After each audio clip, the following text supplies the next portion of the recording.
Hey, everyone, it's the Locked On Steelers podcast. The Steelers have extended Jaylen Warren. What it says about their confidence that this run game is going to get it together, that and more. Let's get into it.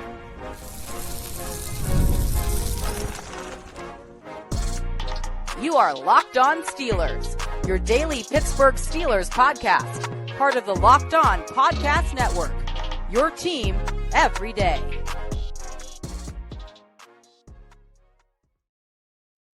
Hello and welcome to the Locked On Steelers podcast. I'm your host, Chris Carter, bringing you your daily dose of all things on the Pittsburgh Steelers. As always, you can find this show on your favorite podcasting apps and on YouTube. Like this video if you enjoy it. Subscribe to this YouTube channel to get all of your daily Monday through Friday episodes as well as our bonus content. Thank you for making us your first listen every day because we're your team every day. And today's episode is brought to you by FanDuel Sportsbook, the number one sportsbook in America. Right now, new customers can bet just $5, and if your bet wins, you'll get $300 in bonus bets to use across the app. More on them later.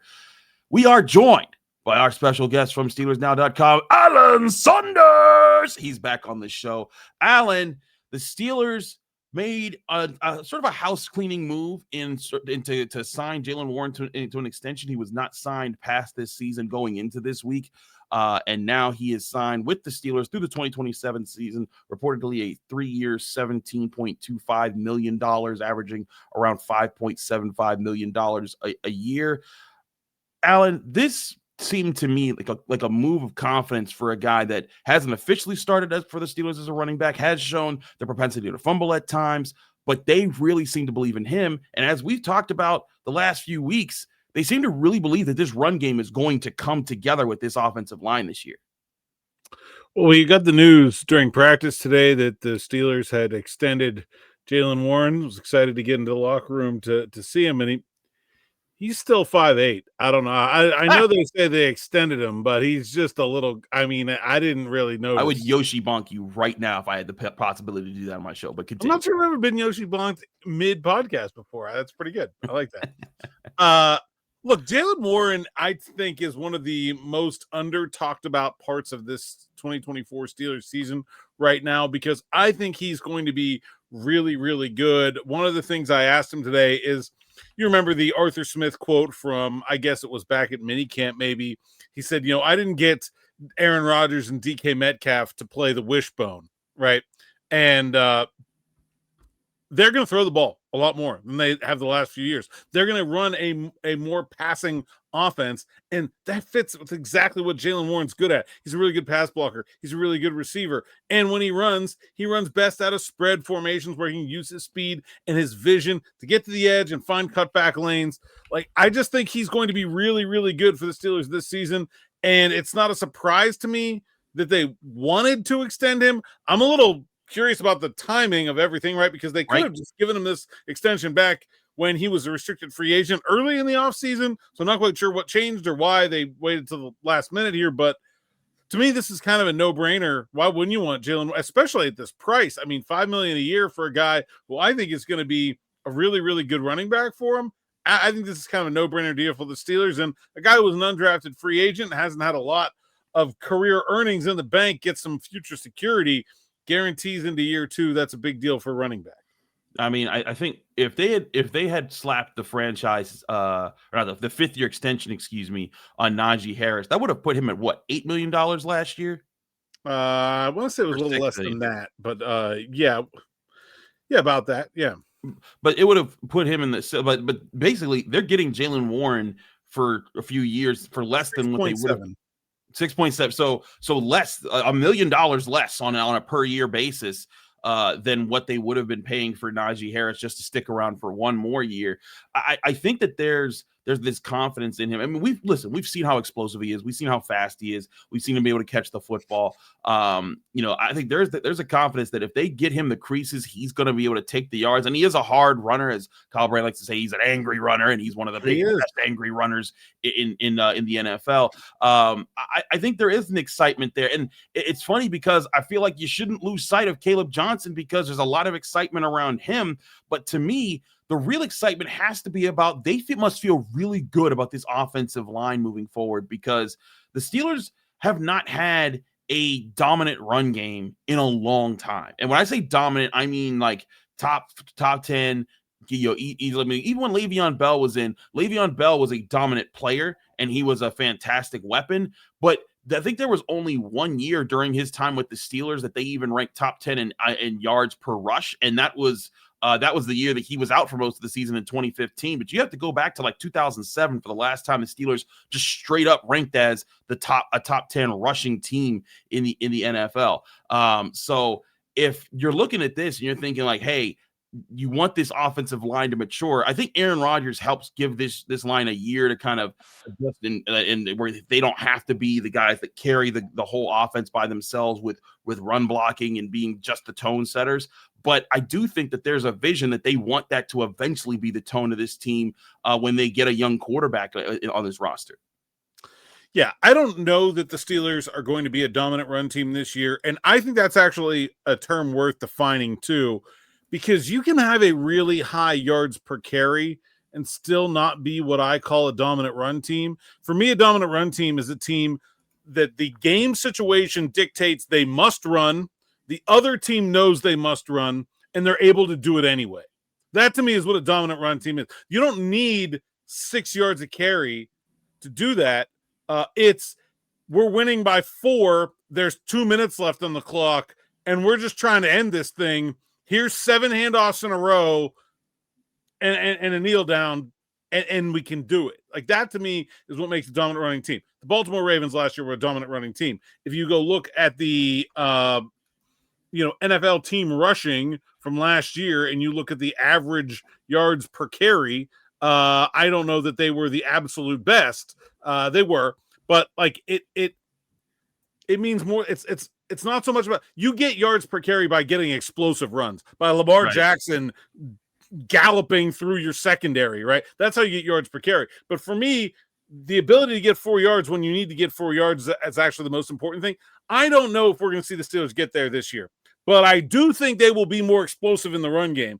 And I do think they will be more efficient. That yards per carry, where last year they were 24th, 25th, somewhere in that range, they can get, I think, in the top half in yards per carry because they will get some more of those explosive plays. You will see Jaylen Warren with his downfield speed break a tackle, get a cutback lane, and then get 20 yards. And I think that's the thing that's been missing from the Steelers offense the last few years, is there just has not been that big playability in the running game. They're still probably not the Baltimore Ravens, but I think they can be much more efficient, much more explosive than they have been in the past. I mean, you look at the top 3 just total rushing yards on the year: Ravens, Eagles, Commanders, and right behind them. Eagles are another perfect example. Here we come. Stop this. We're stuck. I mean, the Steelers experienced that at the end of that Eagles game. How was it? An 11-minute drive or something ridiculous like that. The Eagles just held on to the ball and just kept grinding the Steelers down with their run. I think that's eventually what the Steelers want to get to be able to be. Like you said, I don't know if they're that this year. This is, again, a young offensive line. Fautanu making his first real starts in the NFL this year. Mason McCormick, a second-year, 4th-round guy. Zach Frazier, a second-year center. Broderick Jones getting his first real time at left tackle as the bona fide starter. It's going to take time for that group to coalesce and come together. But again, I think if they're able to just be a proficient unit, an above average unit in doing that, that'll be better than what the Steelers have had for a while. Because whereas the Steelers did rank in total rushing yards, they placed 11th last year. Like you said, when it came to yards per attempt, they were in the 20s. And so you want to take that yards per attempt. You want to get that up into the range of, being closer to the top 10 there. And then that shows that, hey, when and you're grinding out those yards at the end of the game when teams are wearing down, that's something. And to be honest, when people talk about playoff droughts, I think that's something that they've really missed in a lot of those games, was the ability to run the football. Because the last time they won a playoff game, they had Le'Veon Bell, and granted they didn't score any touchdowns with it, but having him out there, he had a whole bunch of yards. That was a huge part of what made them dangerous back then. Yeah, if you look at the top 5 teams in yards per carry last year, not only do they have good running backs, the Baltimore Ravens, Eagles, Arizona Cardinals, and Washington Commanders all have mobile quarterbacks. The Steelers are not going to get that out of Aaron Rodgers. But the 4th team in the last team in the top 5, the Tampa Bay Buccaneers. Now, Baker Mayfield can run a little bit, but he's not the rest of those guys, right? Right. And I think the Steelers can if you look at that level of efficiency coming from Tampa Bay, which is primarily a passing offense, whose biggest offensive stars are Godwin and Evans on the outside, and little Bucky Irving can come in and lead a 5.3 yard. Like, that is the blueprint for the Pittsburgh Steelers. Now, were the Tampa Bay Buccaneers one of the best absolute rushing offenses in the NFL? No, but they were extremely efficient because they got big plays. They passed to set up the run, and their running back had the explosiveness to turn a 5-yard gain into a 15 or 20-yard gain if you gave him some room. Absolutely. And efficiency will be a key term for this run game throughout this year, something they didn't have last year. They'll want to get it. We're going to take a quick break. When we come back, I want to go over our top 5 biggest risers to expect from the Steelers in 2025. These are the players who we've seen throughout training camp, preseason, that were on the roster last year, but should take a considerable step forward this year and be the most important in doing so. We'll talk about that next year on the Locked On Steelers podcast. Chris Carter, Alan Saunders, stick with us. We'll be right back.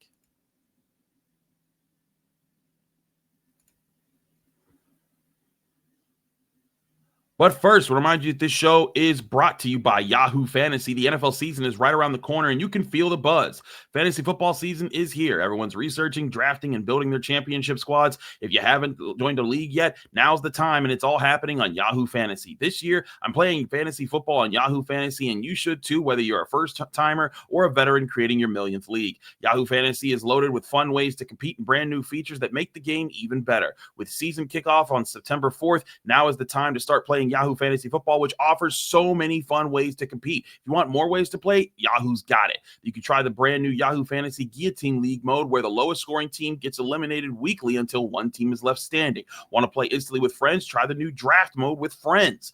You can also play instantly with friends and get your classic league going, where you're just doing head-to-head in a private league. Or, of course, if you want to do the easiest thing, join a public league. It's the fastest, easiest way to play fantasy football, only with Yahoo Fantasy. The NFL season kicks off September 4th, so don't wait. Start your league now, draft now at yahoofantasy.com/LockedOnNFL. That's yahoofantasy.com/LockedOnNFL.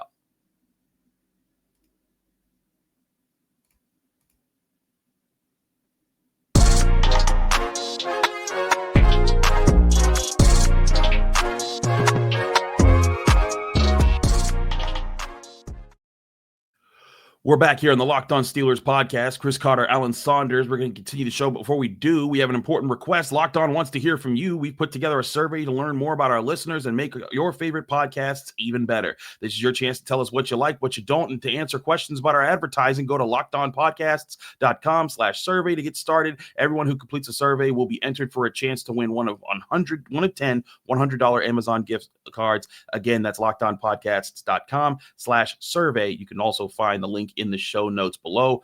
Thanks for helping us out. All right. Now, Alan, I put him on the spot by telling him we're just going to do this right before the show. We're going to do our top 5 rising players for the Steelers this season. So we're probably going to go in different order. You want to go first? You want me to go first? I don't care. It's up to you. All right, I'm going to let you go first so I don't steal your thunder on any of these. All right, well, I'm stealing the Jaylen Warren is on my list. Okay. We just spent a lot of time talking about him, but I think he is definitely one of the 5 players that are going to improve the most for the Pittsburgh Steelers from last year to this year. Okay, Jaylen Warren's my 5, so that's actually perfect. Now, granted, I kind of wanted to place him on my 5 for the perfect segue from the last segment, but right. Well, we're on the same page here. Yeah, we're on the same exactly. So look at us. Just we didn't even prep this. This is raw. Chris and Alan hanging out right now, and we're both putting Jaylen Warren there. But in all seriousness, I do think Jaylen Warren, if he just steps up as a 1,000-yard rusher who is efficiently running the ball, they're spreading the ball to other guys, is also catching the ball at the backfield, and he limits his fumbles. This is the biggest concern I have for him. He has to protect the football. If he fumbles at a bad rate, that could be the thing that cedes more time to Caleb Johnson, and that'd be a bad note. But I really like his chances, especially behind this offensive line, Alan. Yeah, I mean, I think we talked a lot about why I think he's going to be really good this year, and I like Caleb Johnson. I don't think that's I'm not burying the rookie. I just think what the Steelers are going to want to do, and when you look at protecting Aaron Rodgers, if you think there's a pass rush coming, Steelers are going to want to put Jaylen Warren in the game. Yeah. Like, that guy's health is so key to this team's success. I think Warren's going to have a really big role, bigger, I think, than most people are realizing. All right, your number 4 top riser for the Steelers this year. So I kind of had 3 guys at the bottom here that I was picking between. I went with Warren. The other one I'm going to go with here is Keanu Benton. I think he's a player that can be. We were really, I think, expecting like a big jump for Keanu Benton from his rookie year to last year. We didn't quite get it. It did. Right. I mean, he wasn't bad by any stretch, but it wasn't like we didn't see the pressures turn into sacks in a way that I think we really were hoping for. But I think with the Steelers making the change from Larry Ogunjobi to Derek Harmon, I think that's going to kick Benton up the pecking order in terms of snaps on passing downs. And where he is a nose tackle and he does get a lot of play on rundowns, I think he's going to get a lot more work in obvious passing situations that he did either last 2 years. And I think that's going to be a catalyst for, I'm not sure he's necessarily going to start converting his pressures to sacks at like a super high rate or anything like that. It may be something that he always struggles with, but I just think increased opportunity in passing downs is going to give him some statistical contributions that have been missing for the last 2 years. I hear you on that. It's funny. Keanu Benton was in my thoughts, but I didn't rank him in my top 5. But he was like right behind Jaylen Warren on my list. My number 4 is Broderick Jones, simply because if Broderick Jones can just be a good left tackle this year for the Steelers, like throughout most of the season, that is such an upgrade than what they've had for the past more than half a decade. And if he does that, I think that does a lot for what this team wants to do, both in the run game and in the pass game. Left tackle's been such a liability for them for some time. There were flashes, like even last year, early on, you and I were like, Dan Moore is actually looking kind of good. And then eventually Dan Moore was back to Dan Moore. And so if Broderick Jones, and I saw that potential in these preseason games. I saw that as camp got wore on into the second half of it when he came back from his injury. And if he is the player that I'm seeing in those moments, then that does so much for this team in the long run. I don't have Broderick Jones on my top 5, and I think the 2 reasons for that is I don't think he was that bad last year, especially at the end of the year. I thought he finished the year pretty okay. And the thing that concerns me is like it only takes 1 or 2 just really bad reps. It really only takes 1 really bad rep from your left tackle for Aaron Rodgers to be out for the year. True. And while I expect Broderick Jones to be better overall, there's a bad tendency on the tape from his first 2 seasons to just have, I call them like 0 reps, where like you were so bad you didn't give the rest of your team the ability to even complete the play. Like a couple of those and the season's over. Like, and so I'm not saying that's going to happen. I'm just saying I'm a little cautious about, like, even if Broderick Jones is a lot better, things can still go poorly in that regard. And so I think he's a player that I think people have unnecessarily soured on early, and I expect him to be better. I'm just being a little cautious there, I think. I feel you there. Who's your number 3 riser? My number 3 riser is Roman Wilson. Whoa, we matched here, baby. Let's go. I don't know that he's going to be great. I don't know that he's going to be a player that the Steelers are going to want to be a wide receiver too by the end of this year.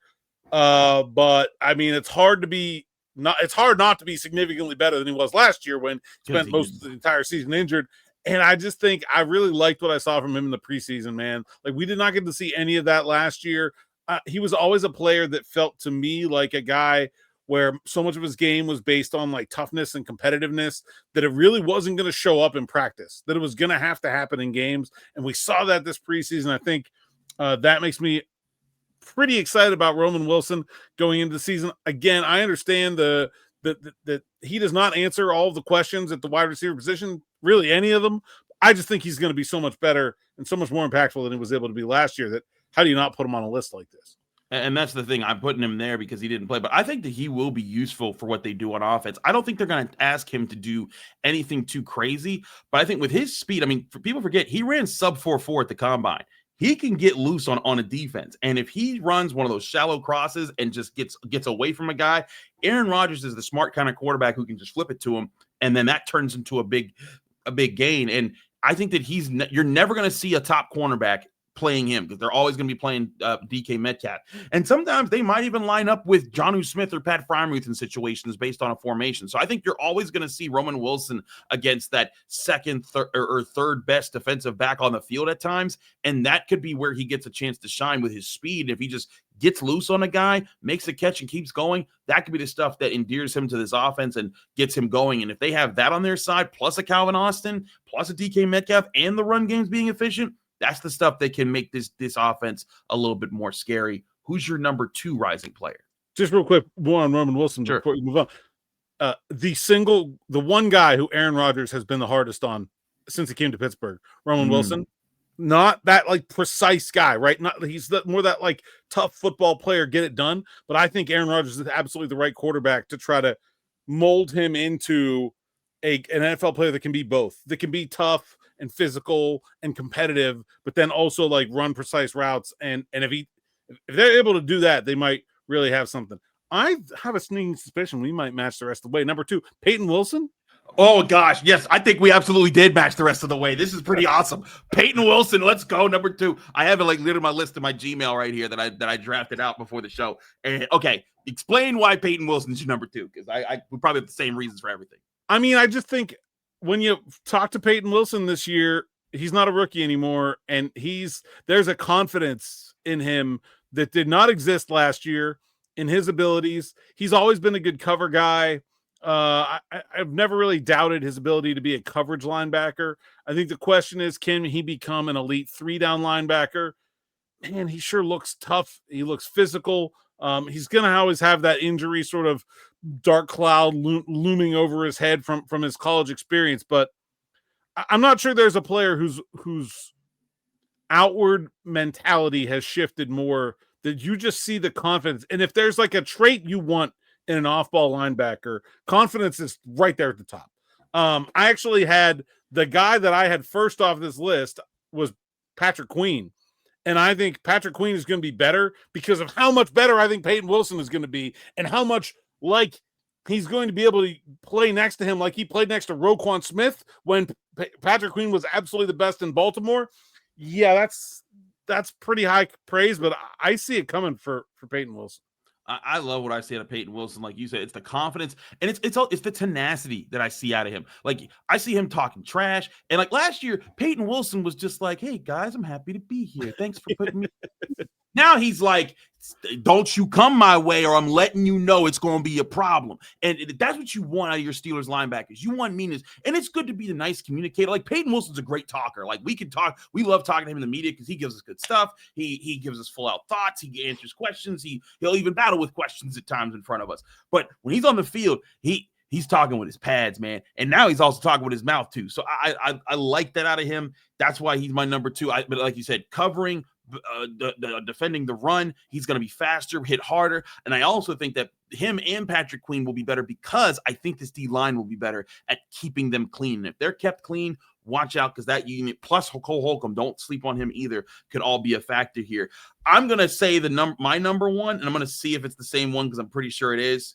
It's Troy Fautanu, right? It's Troy Fautanu. Listen, we didn't plan this. This isn't scripted. We just do this here because great minds think alike. Alan, explain why Troy Fautanu is your number 1. Well, I mean, again, like Roman Wilson, hard to have a worse rookie season than he did. Hard to be worse this year than he was last year. But I just think he's so friggin' solid, so steady. Like there's no reason to have any concern about like you're just gonna forget he's there in the best possible way. Even against TJ Watt this summer, he lost some reps. Everybody loses reps to TJ Watt. But like I've been covering TJ Watt at training camp a long time. I can't remember a guy who had more wins against him. Like Troy Fautanu is going to be. I don't know if he's going to be like a Pro Bowler. He doesn't necessarily do some of the flashy things that you see some linemen do. Like you're not going to catch him like 5 yards downfield pancaking guys. Like he's not splashy or flashy, but he is just rock friggin' solid. And I think he's going to be a really good offensive lineman for the Steelers for a really long time. I can't remember a player with this little experience that I was this confident in going into what is essentially his second career game. I agree with you, man. That's why he's my number one, too.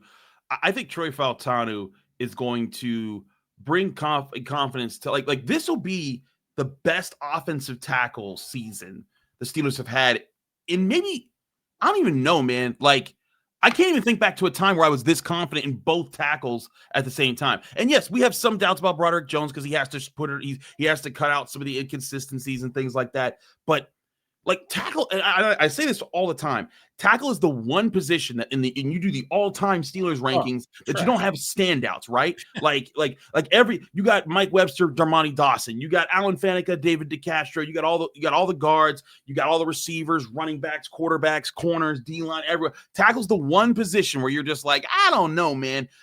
Troy Fautanu has the potential to be that. And I think Broderick Jones does too. But as we've said since they drafted Fautanu, his floor is higher than Broderick Jones because he's a lot more consistent in those fundamentals right now. And I think that when we see that those fundamentals on display and what he does as a right tackle for the Steelers, it's going to make such a difference in protecting for Aaron Rodgers and when they want to run out wide with this run game and get things going. Because when I think that he's going to be a big difference maker on that right side. People forget Le'Veon Bell, some of his best games came when Marcus Gilbert was his right tackle. And Marcus Gilbert was just a pure mauling right tackle. And it was a shame that he had so many injuries and one that derailed his career as early as it is, because when he was out there, he was a destroyer. And if Troy Fautanu can be a destroyer at right tackle, look out, world, because the Steelers are going to be in a really good shape. That actually might be the answer to the question you asked. The last time you felt this good about the Steelers tackles, 16 would have been like Al's second year as a starter and Marcus Gilbert before the injuries. Right, that was the first year I think he got hurt. Yeah, so like going into that year, that might be the last time you felt this good about the Steelers tackle. It's been a long time. It's been a while. It's been a while. We're going to take a quick break. When we come back, Mike Tomlin's first press conference is today, Tuesday, for leading into the season. We're going to be talking one of the biggest questions facing him this week. Get you ready for that press conference. That's next here on the Locked On Steelers podcast. Chris Carter, Alan Saunders, stick with us. We'll be right back.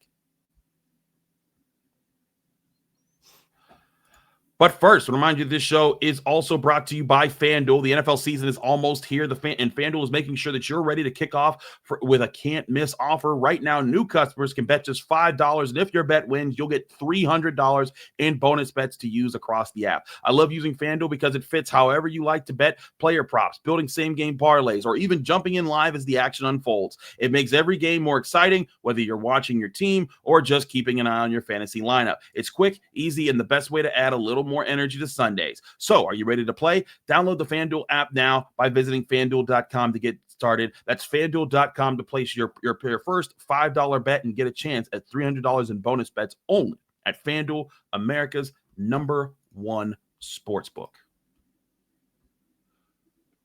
We're also brought to you by Upside.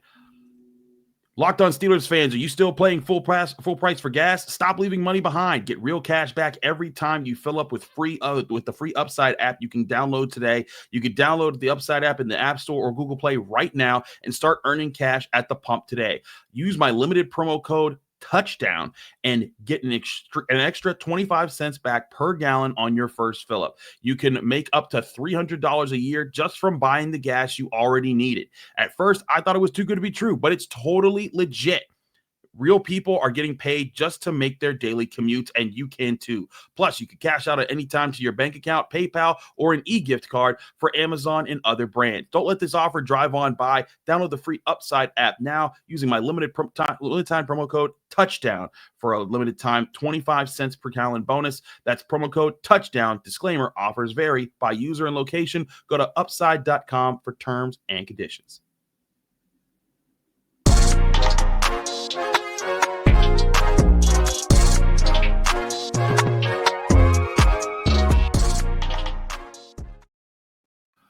We're back here on the Locked On Steelers podcast. I'm your host, Chris Carter, here with Alan Saunders of SteelersNow.com. Alan, Mike Tomlin talks today.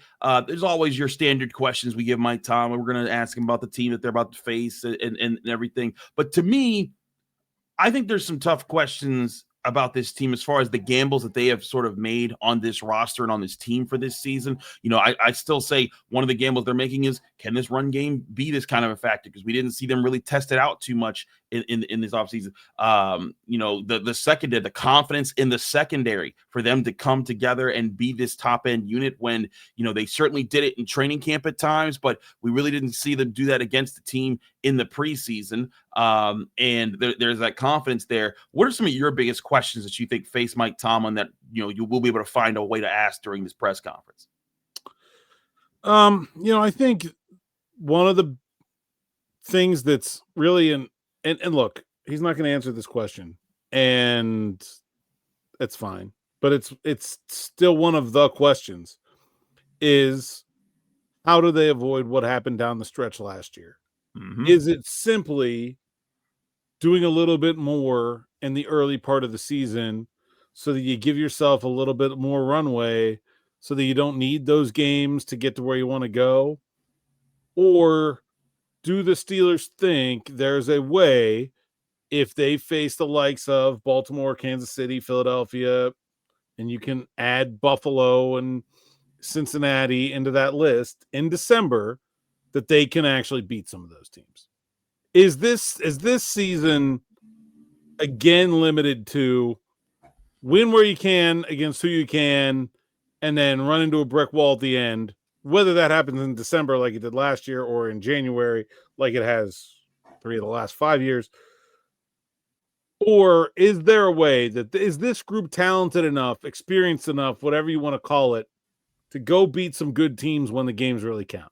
I think that, to me, is the big question of this team that remains unanswered. Is going to remain unanswered for a very long time. But I'd like to put him on the spot and see what he has to say.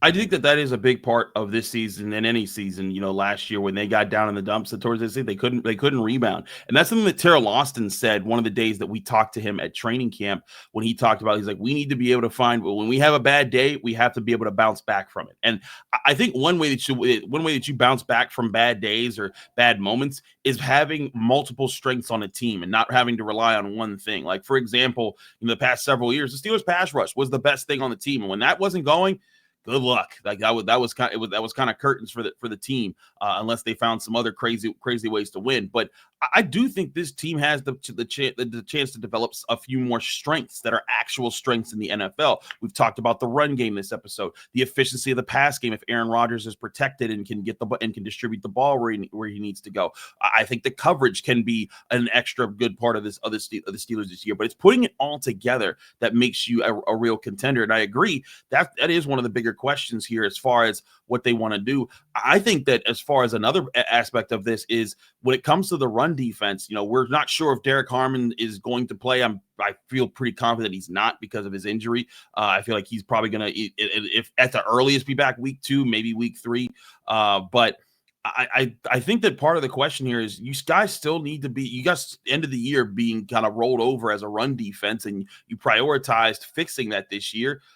Yeah, what can they do against, or what are they confident in that's going to be different, especially at this early part of the season? Because, Alan, they're facing a Jets offensive line with a lot of young pieces on it, guys that are also high-end first-round picks, a running back in Breece Hall, and a running quarterback in Justin Fields, who they could use that QB option. The QB option destroyed them last year several times, and I think it'd be good for the Steelers to be able to show, hey, that's not going to work on us like that this year.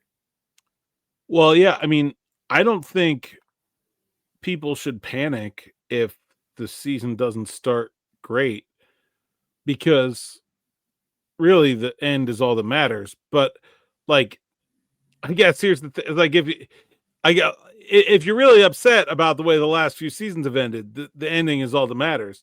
If you're happy with stacking wins against bad teams and then losing in the first round of the playoffs in a non-competitive fashion, then they got to win these games, right? Like it's sort of this like weird catch-22 where it's like the beginning of the season only really matters if you've already accepted a low upside outcome. And so, I mean, I think the thing about the Steelers is they're very experienced. They're one of the older teams in the NFL. They should not have a problem with coming together and doing a good job at the beginning of the season. I like their early schedule. I think it's fairly light. We'll see. Another question that, again, is not going to get asked this week because it's not going to get answered this week is they have some pesky travel in this schedule that has been a trip up for the Steelers in the past. And I think when you start to look at this schedule and like this week I'm doing a season prediction, you start to look at like where the wins and where the losses. And it's like, ooh, like night game on the West Coast, travel to Ireland, and then some tough games on the other side of that. Like, can they not let travel and the schedule be a thing that trips them up the way it wasn't necessarily travel last year? It was more the schedule than travel. But like, can they not let that trip them up like it seemed to at the end of last season? One for sure. Coming off a divisional game, they go on the road to play the Bengals after playing the Browns. And they go to the Bengals on Thursday Night Football. Road games after playing a division opponent on Thursday Night Football, usually not a good sign for anybody, let alone the Steelers. I don't think Mike Tomlin's never won one. I'm pretty sure I wrote that last year's never won a road game on Thursday Night Football against a division team. And it's even worse coming off of playing another division team when you look across the NFL. And then you look at trip to the Lions on a short week after playing Monday Night Football. Yep. Also, like those are. I mean, I think the Lions is probably a game that like most people going to put down as a loss anyway. At Cincinnati, maybe a coin flip, but like deal with some of that stuff that has been not just last year, but like for 10 years problems with the Pittsburgh Steelers. Yeah, and like you said, going to Los Angeles late Sunday night, for a big game, the Chargers are going to be a good team at that standpoint. I do think you're right. There are some tough questions that they got to answer there, but hey, we'll get to ask those to Mike Tomlin because he does talk later today for his noon press conference, week 1 for the season, getting things going. Thank you for joining us here on the Locked On Steelers podcast, Alan. Thank you for joining us here. Let people can find you, follow you, and get more of your work. Saunders_PGH on social media. SteelersNow.com is where you can find my written work and my podcast, Steelers Morning Rush and Steelers Afternoon Drive, or on the Steelers Now YouTube page or anywhere you find podcasts. Just search Steelers Afternoon Drive. Absolutely. He's Alan Saunders. Thank you, Alan, for joining us. Thank you all for joining us here on the Locked On Steelers podcast. I'm your host, Chris Carter. You can read my work in the Pittsburgh Post-Gazette by going to post-gazette.com. You can find me here on the Locked On Steelers podcast every day, Monday through Friday, talking about your Pittsburgh Steelers on your favorite podcasting apps and on YouTube. Like this video if you enjoy it. Subscribe to this YouTube channel to get all of your daily Monday through Friday episodes as well as our bonus content. You can also follow me on all my social media accounts, Instagram, TikTok, Blue Sky, wherever. Twitter, you get at Carter Critiques at all places. We'll see you here tomorrow with our thoughts. We'll have Shelby Cassesi on from Channel 11. It'll be a good episode talking about what Mike Tomlin said and getting you ready for the rest of the week here on the Locked On Steelers podcast.